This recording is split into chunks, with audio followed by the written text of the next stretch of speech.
we got any Star Trek news? I'm free. It's over. I finished it. The demon's curse has been broken. I've done my debt.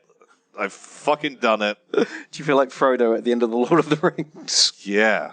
Holy shit! Like I'm just, I don't know if I'll ever be the same again. It's changed you. You'll be like Picard in the flute episode.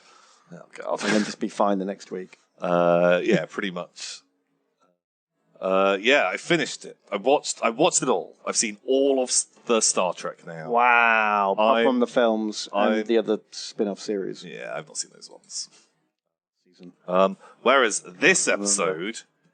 Oh, is that where he... Is where everyone begins to de-evolve. Oh, that's it. And like Riker turns into a Neanderthal. He's like he's a Neanderthal. Mm.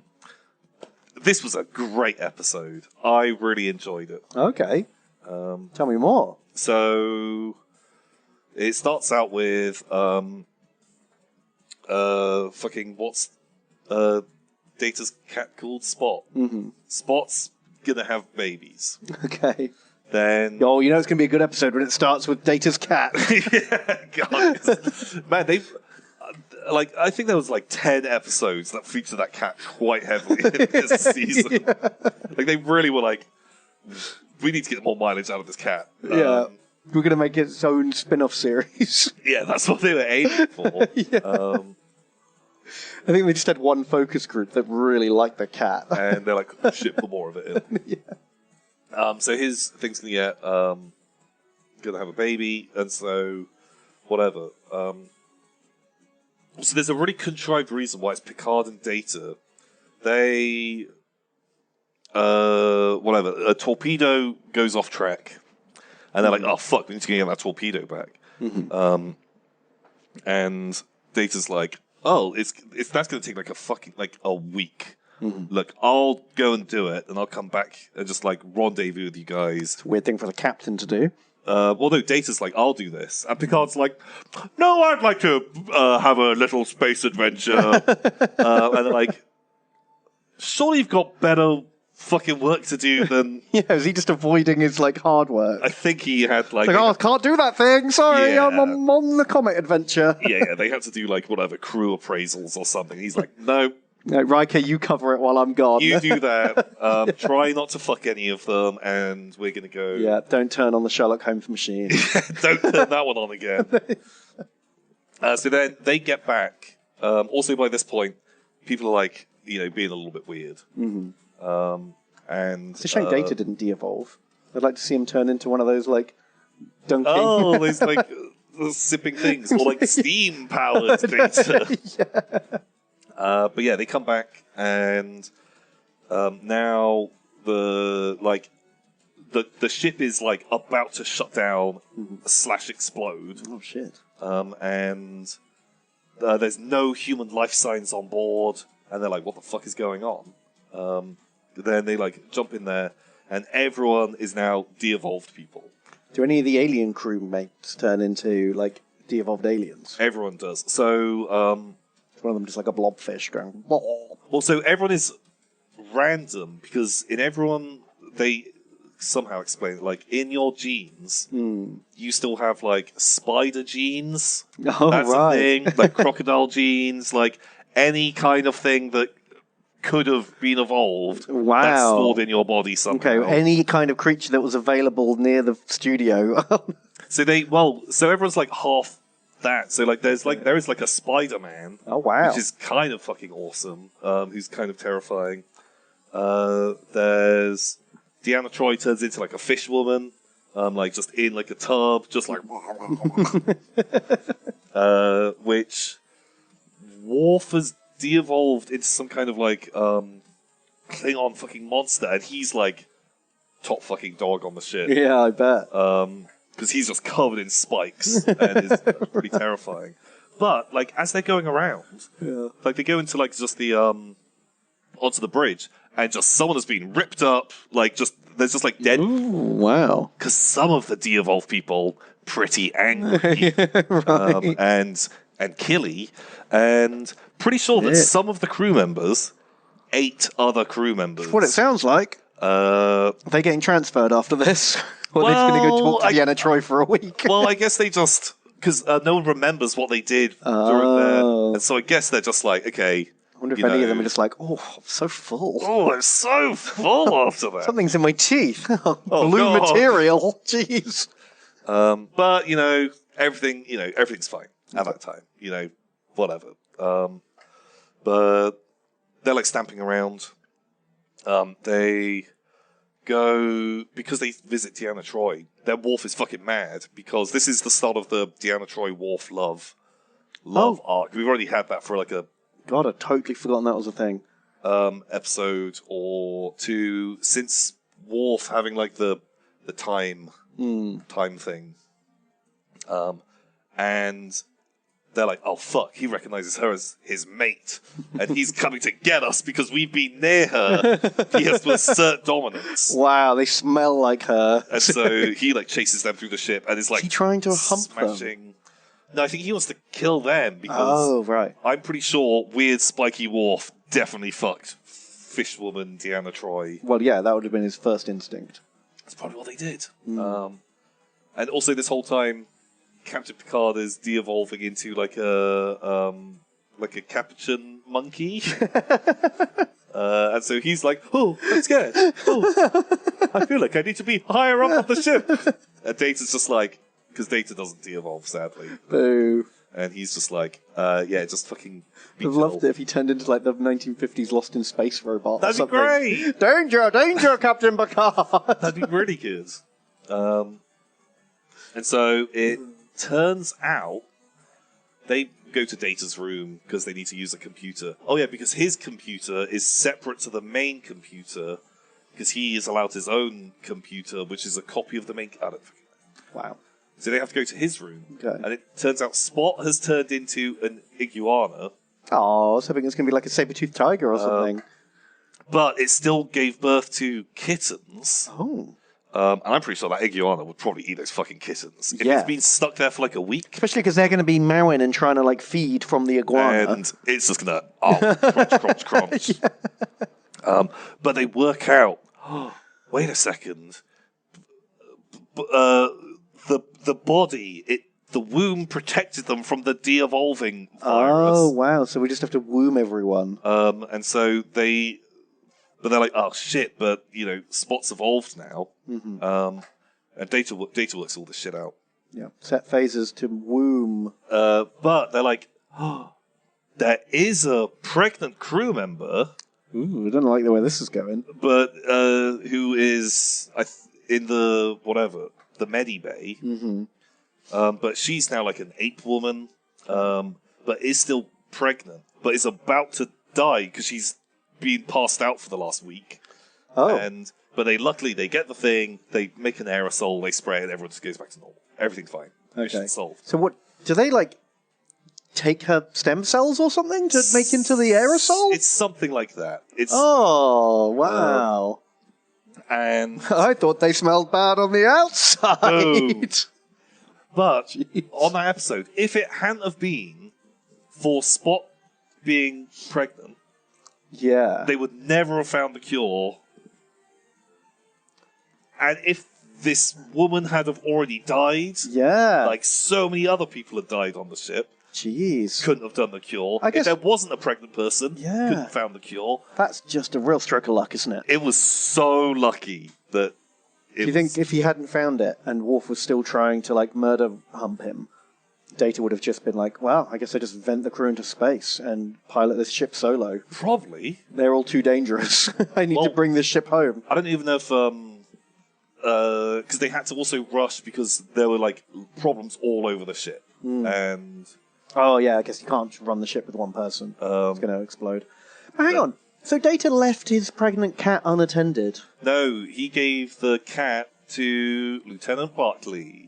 Ah, To look the most after. responsible person. And Barclay also hates cats. Probably or scared of something. them. Yeah, and so that was a weird cameo at the beginning for no reason. What yeah. did he turn into? Oh, I can't remember. I don't know. Okay, doesn't matter. But it was a good episode. I really enjoyed it. Even though the ending was like, oh, wow, this all really lined up perfectly. Like, absolutely perfectly. Yeah. Wow. I mean, that happens a fair bit. Barkley was the Spider-Man? That makes sense, because he's scared of spiders. It's just the Cardassians are a planet. Oh, God, so... Oh, he's to relocate the American natives. Yeah, so there's the Native Americans, they live on this planet. The Cardassians are like, this is... whatever, they sign a new treaty or something. This is now Cardassian space. They gotta go. And the Native Americans are like, this is a lot like a thing that happened before, you know. Yeah.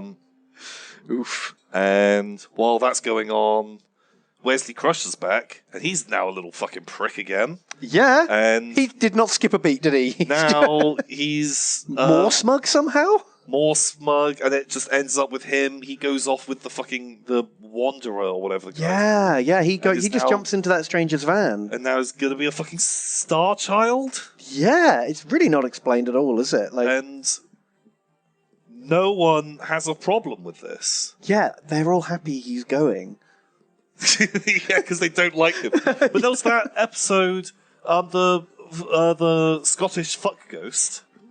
And Picard is like, no, you are not going to that planet, even though you're really happy. It's clearly mind control. I fucking refuse. Yeah.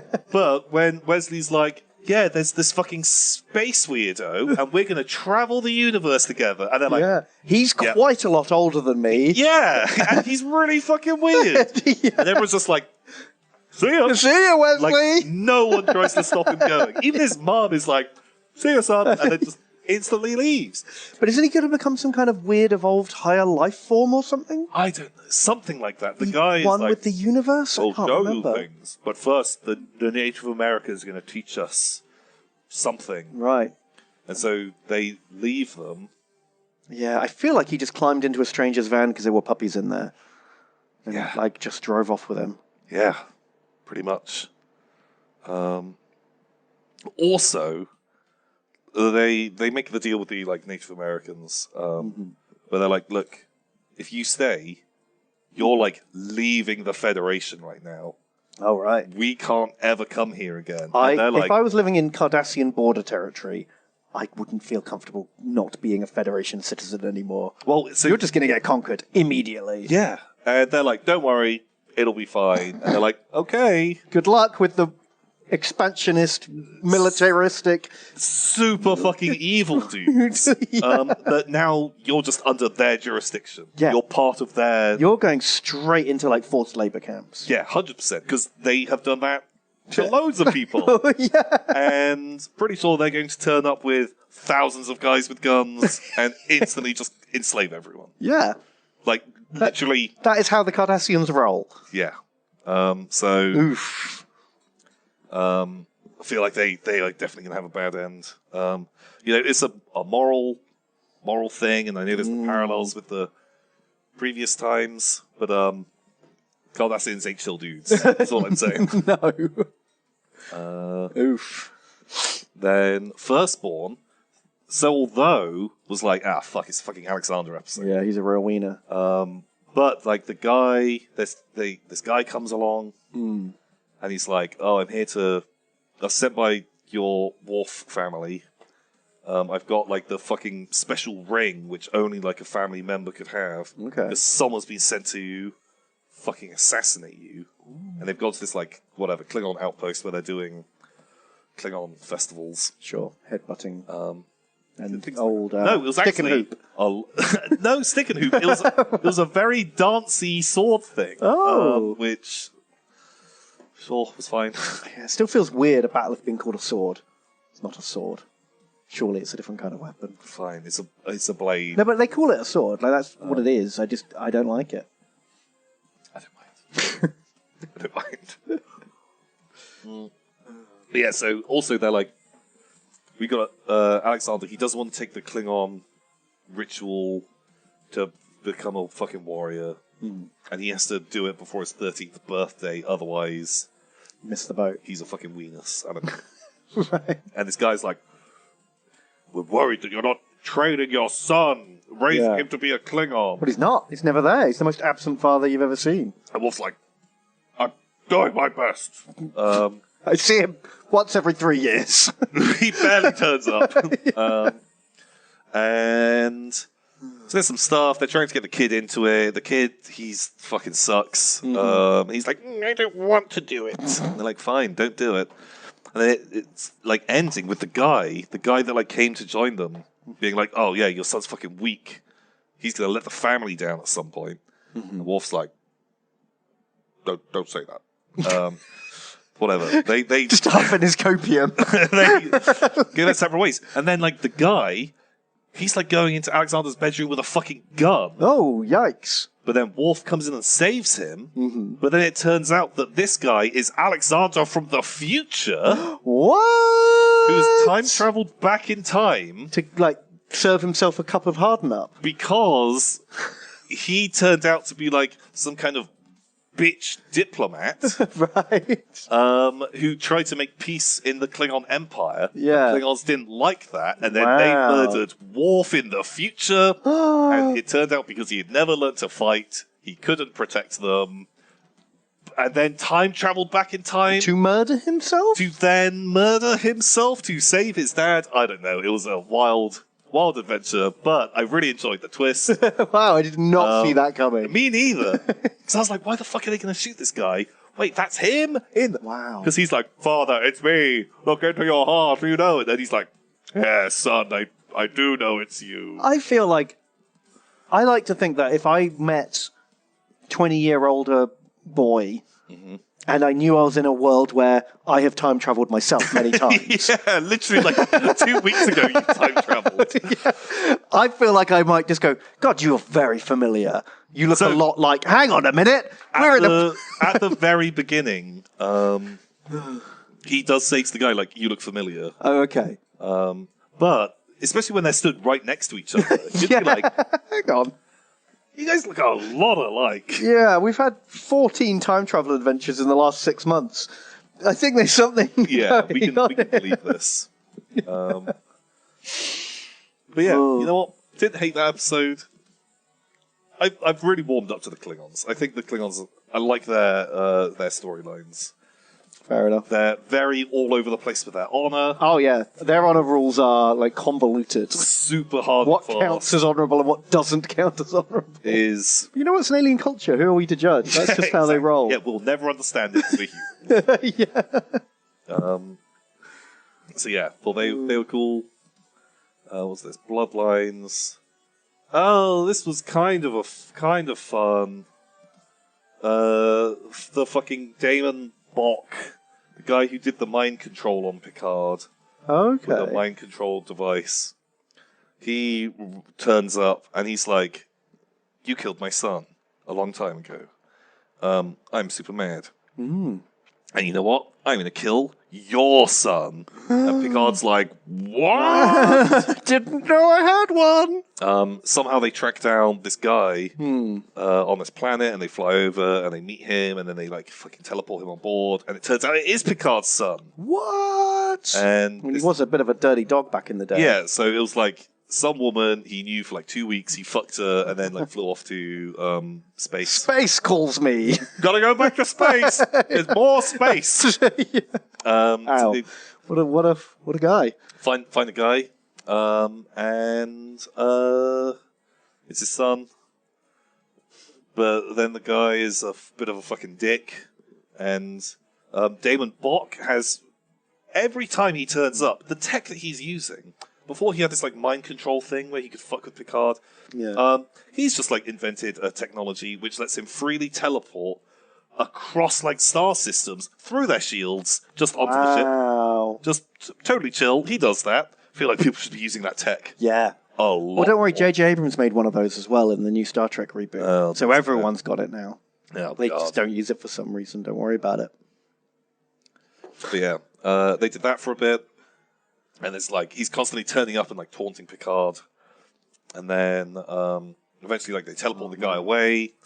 Are the Ferengi less weird? Is this at the point where the Ferengi have like got proper makeup and aren't weird goblin people? Yeah, they're a bit more well-rounded, like actually have a bit of lore to them. I like the Ferengi. I think they're cool. Is this the one where the crew are like this weird vendetta is not profitable now. So that was that does happen on this one, but it was on the previous one as well. It was Damon Bock's crew again. Mm-hmm. But yeah, so it turns out the guy isn't Picard's son. Fucking changed his DNA, because you just do that. Sure, well, if you can teleport across the galaxy, what else can't you do? But he gave him fucking, space degeneration disease by fucking with his DNA. And whatever. Dr. Crusher works it out. And then they're like, he's not your son. And they're like, oh shit, but should we go save him? I'm like, yeah, fuck it. It's on the way. Yeah, we'll do it. And then they go over, Picard's got a gun, and he's like, that's not my son, you're an idiot. Fuck you. And by the way, all the Ferengi crew, that isn't my son, we're never going to pay you money. Because the guy told them it was a ransom lot. I see. And then they're all like, this noise there's then. no profit. And they all just instantly turn on the captain. Really quickly. I love that you can rely on the Ferengi to just abandon anything not profitable. Man, but that's it, People no, they're fickle. Yeah. No, they are the most trustworthy people. You just got to pay them more than anyone else. Make it the most profitable. They are the most reliable people. They are so much more reliable than Klingon honor, which loosey-goosey at the best of times. The Ferengi, very, very consistent.